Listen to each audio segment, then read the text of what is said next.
ኤችአይቪ እንዳለበት እኮ የነገርሽኝ አንቺ ነሽ። ሁሉም ሀገር እንኳን ያውቋል ያልሽኝ አንቺ ነሽ። ወርቁ አይተነው ኤችአይቪ ያለበት አልሽ። ተሸካሚ ነው እኮ አልሽ። ማን ነው ይሄ ዘፋኙ የሚሰራው? ዘፋኙ የሚሰራውን ንገሩኝ። ኧረ በእናታችሁ ገና አመት ማውራው ነው ያለው። እስቲ ማን ነው የትኛው እንትና እንደሚያስቆመኝ ያለው? ዳኜ ዋሌ የከፈተው እሱ አይደለም የከፈተው። ጌዲዮን የሚባል ማን ነበረ? ቆይ ባሩን ከማን እንደገዛችሁ አመጣላችሁ የለ እንዴ? ጽፌዋለሁ። እኔ ስም ስለምረሳ ስታወራ ጽፏለሁ። ከሪካርዶ ማለፌ ጻፍ አረጋለሁ።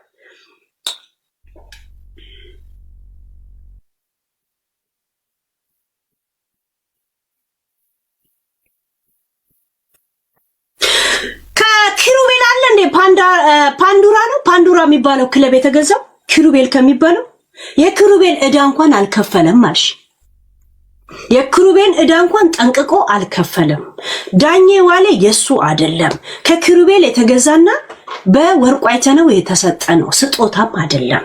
ሙሉ ዋጋው ግን ወርቁ አይተነው እናት ወልዷለች። እግዚአብሔር ምስክሬ፣ የጀግኖች ቁድ አንድ አልተነፈሰም። ምንም እኮ ሲል አልሰማ ነው።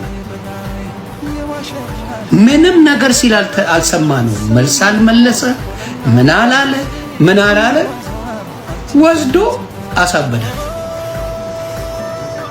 ትንፍሽ እንዳትላረጋት። ሙያ በልብ ነው። በቃ እኔ የወርቁ አይተነው ከልቡ እናቱ ወልደዋለች። እግዚአብሔር ምስክር። ደመላሽ ይባላል ስሙ። ወርቁ አይተነው አይደለም፣ ደመላሽ ነው ኢየሱስ። የሰበሰብሽውን አንበሳ በእጥፍ ተፋሽ። ሳራ ፈርታሽ አንበሳ ስታወርድልሽ ነበር። የጀግኖች ቁና ደግሞ ዘቀዘቀሽ። ጀግና ስትሆን እንደዛ ነው። ሳራ ፈርታሽ ላንቺ ብር አስገቢ ስትባል እሺ በማ ጃጓር አለ ጃጓርና ስንት ነው የምትፈልገው? ይሄን ብር እሺ እያለች ታስገባለች ሳራ። የጀግኖች ቁና ደግሞ ነዋልሽ። እሺ ወገብ እቺ ዝምቧን ዝምብ በዝምብ አረጋት። እጥፍ ድርብ አርጋ እንድትከፍል አደረጋት። እንደዚህ በጣም ደስ ብሎኛል። በጣም ጀግና የምትሳፈጡትን እወቁ። መንገደኛ ዝም ብሎ ምናምን ሰው አይደለም። ስለዚህ በጣም እንኳን ደስ ያላችሁ። አስባችሁታል? 22000 በሀገሯ እቺ ቀጫማን ነጭ ቅማል ቅጠል የምትበላ ምግብ አጣ። ቅጠል እዛ ሀገር ምግብ ውድ ነው መሰለኝ ለሷ። ሌሎች ሲበሉ አይቻለሁ። ምግብ ተወዶባት ቅጠል ደረቁን ቅጠል እምሽቅ እያደረገች ስትበላ ነው የምታየው። እቺ አሲዳ እግዚአብሔር ምስክር። ደመላሽ ይባላል ስሙ። ወርቁ አይተነው አይደለም፣ ደመላሽ ነው ኢየሱስ። የጀግና ዘር ጄሪዬ እንዴት ነሽ? የጀግና ዘር እናትህ ትውለድ።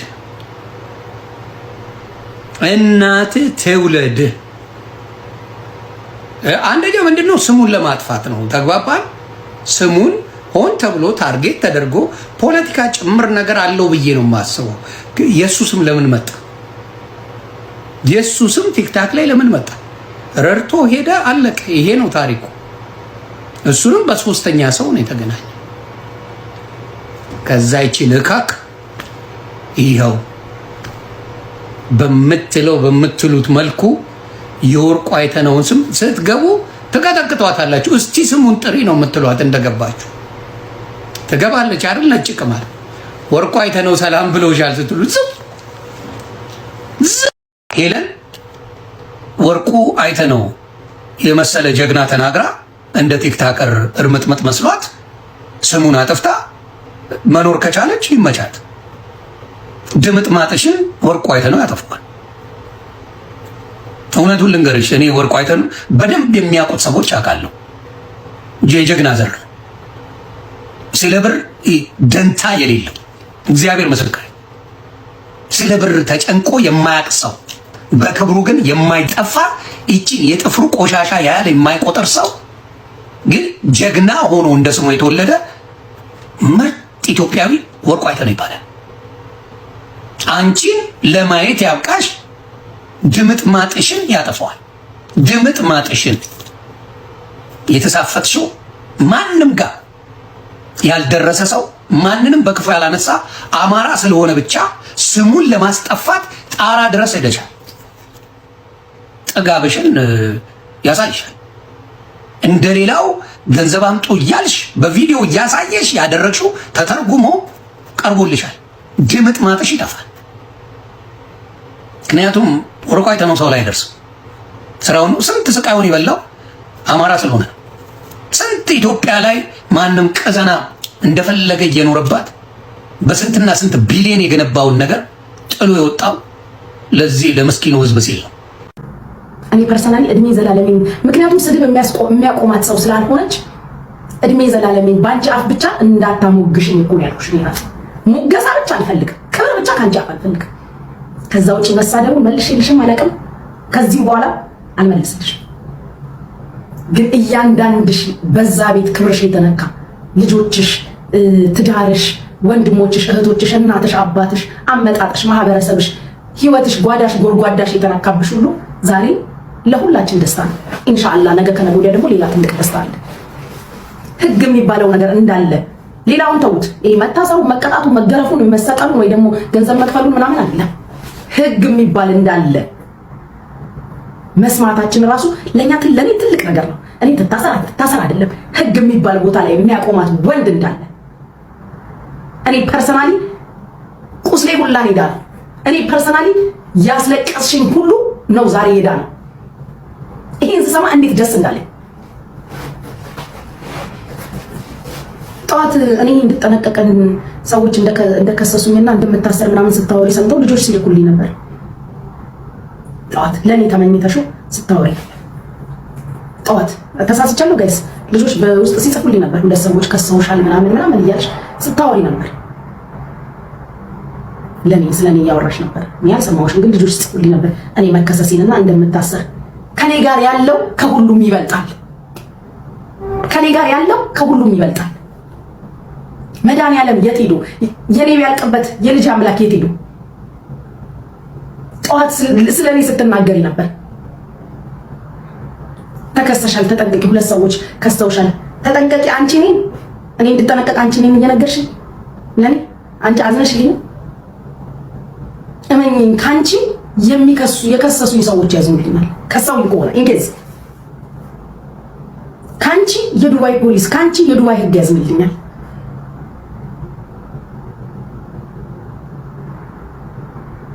ከዚህ ወዲህ እኔ ዛሬ በሷ ቤት እንባችሁ የፈሰሰ በሷ ቤት ያዘናችሁ የተሰበራችሁ ያለቀሳችሁ እኔ እኮ ጥርሷ ውስጥ ቀጣሪ ለምን እንዳይዘችን ታውቃላችሁ? እጄን አልጠመዘዝም ስላልኳት ዛሴት ስሙን ያልሰጠሽም ስላልኳት አልክ ብሰጥ ብከፍል ምናምን ልክ ከሌሎቹ ጋር ተጣልቼ እንደምታረቀው ምናምን ባሽቃብጥ ሺ ዊል ቢ ኦኬ ዝም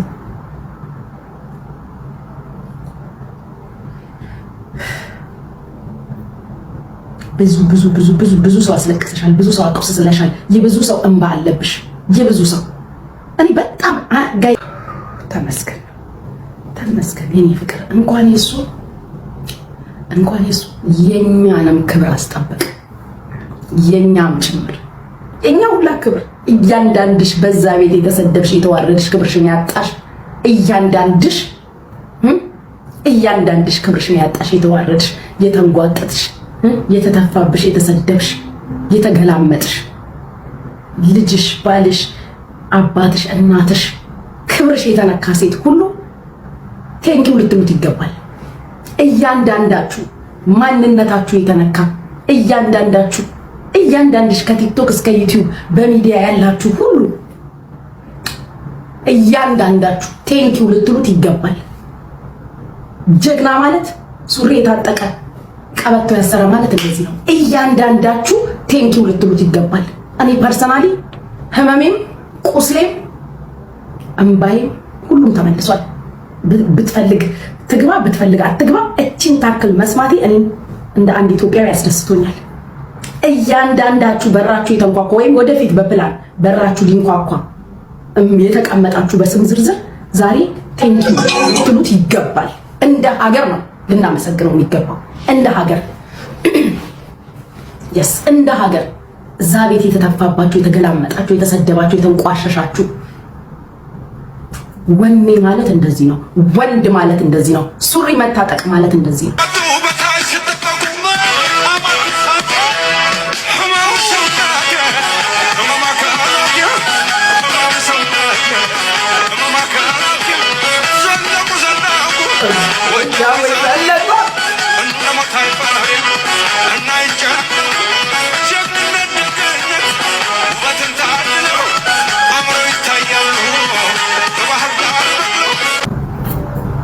ለጌታም ጌታ አለው። አዲስዬ ፍቅር እናቴ ቴንኪ።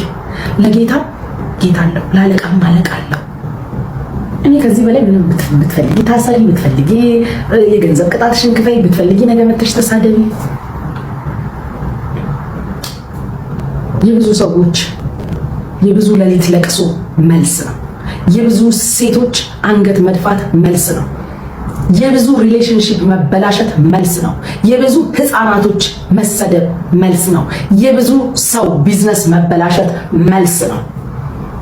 የብዙ የሞቱ ሰዎች እንቅልፍ ማጣት መልስ ነው።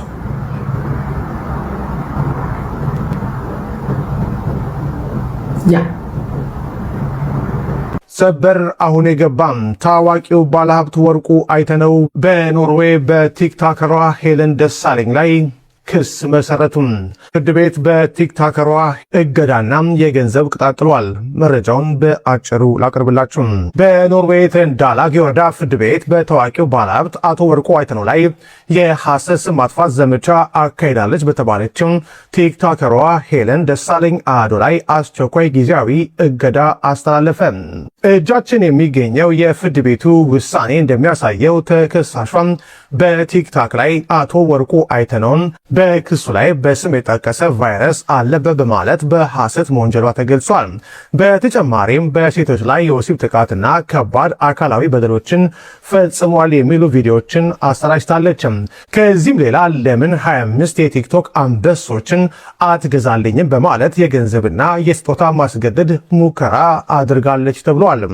በሰነዱ ላይ እንደተጠቀሰው ባለሀብቱ የዱባይ መኖሪያ ፍቃድ ያላቸው ሲሆን ይህ የመኖሪያ ፍቃድ ከቫይረሱ ነፃ መሆናቸውን በሚያረጋግጥ ህጋዊ የጤና ምርመራ ላይ የተመሰረተ ነው። ተከሳሿ ይሄንን ሀቅ መካዷም ጉዳዩ በከፍተኛ ወንጀል እንዲታይ ካደረጉት ምክንያቶች አንዱ መሆኑ በክሱ ላይ ተጠቅሷል። የወንጀል ድርጊቱ ከባድ በመሆኑ የተነሳ የኖርዌይ ፍርድ ቤቱ ጊዜ አላባከንም። በመሆኑም ተከሳሿ በሌለችበት አስቸኳይ ውሳኔ አሳልፏል። ፍርድ ቤቱም ካስተላለፋቸው ትዕዛዞች መካከል የሚከተሉት ይገኙበታል። አቶ ወርቁ አይተነውን የሚመለከቱ የሐሰት የጤናና የጥቃት ክስ ቪዲዮዎች በእሷ ቁጥጥር ስር ባሉ የቲክቶክና ሌሎች ዲጂታል መድረኮች ላይ በአስቸኳይ እንድታጠፋ ታዟል። ጉዳዩ የመጨረሻ ፍርድ ቤት እስኪያገኝ ድረስ ስለ አቶ ወርቁ አይተነው በቲክቶክ በቀጥታ ስርጭት ወይንም በአስተያየት መስጫዎች ላይ ድጋሚ እንዳትናገር፣ እንዳታጋራ ወይም አስተያየት እንዳትሰጥ እገዳ ተጥሎባታል። ያጠፋችውን የቪዲዮ ማስረጃ መልእክቶች፣ የአካውንት መረጃዎችና የገቢ ማስገኛ ማለትም ሞኔታይዜሽን መረጃዎችን እንዳትደብቅ ወይም እንዳትለውጥም በውሳኔው ላይ ጥብቅ ትዕዛዝ ሰጥቶበታል። በራሷ አካውንት ብቻ ሳይሆን በሶስተኛ ወገን በኩል ተጽዕኖ ፈጥራ የባለሀብቱን ስም እንዳታነሳም ተከልክላለች። በተጨማሪም ፍርድ ቤቱ ለክስ ሂደቱ ወጪ 22112 የኖርዌይ ክሮነር ለአቶ ወርቁ አይተነው እንድትከፍል በተከሳሿ ላይ ወስኗል። የፍርድ ቤቱን ትዕዛዝ ካልፈጸመች ደግሞ ለእያንዳንዱ ጥሰት ከባድና አስገዳጅ የገንዘብ ቅጣት የሚጣልባት መሆኑም በውሳኔው ላይ ተገልጿል። የአቶ ወርቁ አይተነው ጠበቃ ለኖርዌይ ፖሊስ በይፋ ያመለከቱ ሲሆን በሄለን ደሳለኝ አዶ ላይ የሚመሰረተው የወንጀል ክስ በቀጣይ ቀናት በፍርድ ቤት በይፋ የሚታይ ይሆናል። የክስ ሂደቱ በዝርዝር ታይቶ አቶ ወርቁና ጠበቃቸው የሚያቀርቡትን ጠቅላላ ወጪና ከፍተኛ የሆነ የሞራል ካሳ የሚጠይቁበት ይፋዊ የህግ ሂደት መጀመሩንም ጠበቃው ገልጸዋል። በማህበራዊ ሚዲያ በተለይም በቲክታክ የሰውን ስም በሐሰት የሚያጠፉ ግለሰቦች ከህግ ጠያቂነት ማምለጥ እንደማይችሉም የሚያሳይ ነው ተብሏል። አቶ ወርቁ አይተነው በቲክታከሯ ሄለን ደሳለኝ ላይ የምትኖርበት ሀገር ኖርዌይ ድረስ በመሄድ በአንድ ሳምንት አጭር ጊዜ ውስጥ ፈጣን እርምጃ መውሰዳቸውና ከባድ የህግ ውሳኔ ማሳለፋቸው ነው የተገለጸው። ይህ የህግ እርምጃ ማህበራዊ ሚዲያን በኃላፊነትና በስነ ምግባር መጠቀም እንደሚገባ የሚያስተምር ነው የሚሉት አስተያየት ሰጪዎች እንዲሁም ሌሎች ንጹሃን ዜጎች በሐሰተኛ መረጃ ክብራቸው ሲነካም ዝም ከማለት ይልቅ በዓለም አቀፍ ህግ ፊት መብታቸውንና ታሪካቸውን እንዴት ማስጠበቅ እንደሚችሉ ጥሩ አርያ ወይም ምሳሌ ሆኖ የቀረበ ነው ተብሏል። ጉዳዩን እየተከታተልን ወደ እናንተ እናደርሳለን። ወርቁ አይተነው ከሰሳት ይሻትዋሹ እስቲ ጌታን በሉ። አቀማመጥ ያልተመቸኝ እስቲ ጌታን በሉ። ምን ወሬ ላይ ነው የሰማችሁትኝ? ምን ወሬ ላይ ነው ዋት? የሆነ ሰው እኮ ቴሌግራም ላይ እኮ ጽፎልኛል የሆነ ሰው። ከዛ የሆነ ሰው ቴሌግራም ላይ ጽፎልኝ አላመው መቼ ምን ብዬ አለፍኩት። ለምን ቀውጢ ጌም ላይ ስለነበርኩኝ ወሬውን ከቁም ነገር አሉ። ምን የኛው ስልኬታል ምን ቤታ ቦድሽ አንብቢ እሺ ፍቅር ነገር የሚመጣ አልችልም ያበልጠኛል። እስኪ ቤታ እኔማ ለምን ሞት 80 ዓመት እቀመጣለሁ። ግን እስኪ ጌታን በሉ ኦይ በሉ። ቻው ጋይስ ቻው። መጣው ጨረስኩኝ። መጣው ጋይስ ቤት እየጠሩኝ ነው። ቤት ለፋዘር መጥቷል። ቤት እየጠራኝ ነው። ምሳ አቅርቢ ርቦናል እያሉ ነው። መጣው ጋይስ መጣው። እንዴት ሳድርጌ የሆዴን ላሳይሽ ምን ቃል ተናግሬስ ውስጥን ልግለጽልሽ ጨነቀኝ ጠበበኝ ጠፋኝ የምልሽ